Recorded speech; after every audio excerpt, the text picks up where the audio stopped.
शीत बेले आसुची लघुचाप काली लघुचाप 24 रे डिप्रेशन सृष्टि होइतिबा घूर्णिबलय प्रभाव रे आसंता काली लघुचाप क्षेत्र सृष्टि हेबो दिनक परे अर्थात 24 रे अधिक घनीभूत होई या डिप्रेशन रो रूप नेबो या परे घनीभूत होई 26 किबा 27 बेलकु बात्यार रूप नेबो एनी विभिन्न पाणीपाग मॉडल रे आकलन करा जायछि दक्षिण अंडमान सागर रे केंद्रीय स्ट्रेट ऑफ मलाक्का निकटरे सृष्टि होइछि घूर्णिबलय प्रभाव रे आसंता काली लघुचाप सृष्टि हेबो क्रमशः यह पश्चिम उत्तर पश्चिम दिगरे गति करी घनीभूत हेबा सह 24 तारिख बेलकु डिप्रेशन रे परिणत हेबो परवर्ती 48 घंटा रे यह पश्चिम उत्तर पश्चिम दिगरे गति करिबो दक्षिण पूर्व बंगोपसागर मुहां होई अधिक घनीभूत हेबो बोली पूर्वानुमान करिछि आंचलिक पाणीपाग केन्द्र किंतु बात्या हेले कुआडे रहिबो एहार गतिपथ अधिकांश मॉडल रे दक्षिण आंध्र प्रदेश किंबा उत्तर तमिलनाडु अंचल रे बात्या स्थल भाग छुईबा अनुमान करा जायछि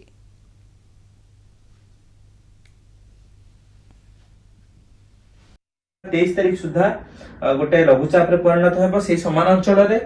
तापरे 24 किंबा 25 तारिख बेलकु से बेसी मूवमेंट रहउनी तार पाखा पाखी दक्षिण अंडमान सागर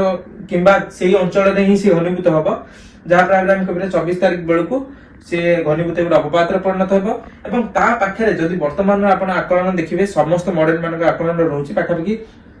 5 रु 6 दिन से समुद्र भितर रहउची आ गोटे जिन रही कि जिते सब ग्लोबल मॉडल रही समस्त भितर असामानता अच्छी कि से केउ अंचल रे फॉर्मेशन होउची फॉर्मेशन एरिया तो गोटे आम कबिरा मालागा स्टेट पाखरे किंतु ता परवर्ती समय जदि देखिबा किछि मॉडल देखो जदि आपण श्रीलंका पाखरे आ गोटे लो प्रेशर सिस्टम फॉर्मेशन होबा जहा कि पुणी मिसी की गोटे आ गोटे सिस्टम बनेबे ए दुईटा सम्मिश्रण है कि आ गोटे सिस्टम बनिबो तापर समान समय आउ जो रही आपनर जीएफएस मॉडल से एई सिस्टम को सशक्त करके आपनर उत्तर दिग को मुहाउची एवं तापर तार डायरेक्शन चेंज करूची तबे वर्तमान जदि देखबे केवल गोटी जिंस आपन सियोरिटी आसी कि घूर्णिबलय क्षेत्र हबो एवं ता परवर्ती समय घनीभूत होई कि आपनर दक्षिण अंडमान तथा संलग्न अंचल रे 24 किंबा 25 बेलकु अवपात रे परिणत होई पारे एवं परवर्ती समय तार मूवमेंट जो रही इनिशियली पश्चिम उत्तर पश्चिम एवं ता परवर्ती समय उत्तर पश्चिम दिगरे मूवमेंट करिवो एवं पश्चिम केंद्रीय बंगोपसागर रे हल्का रिकर्व करिवार संभावना अछि किंतु केते रिकर्व करूची आगामी दिन रे ही जणा पड़िबो।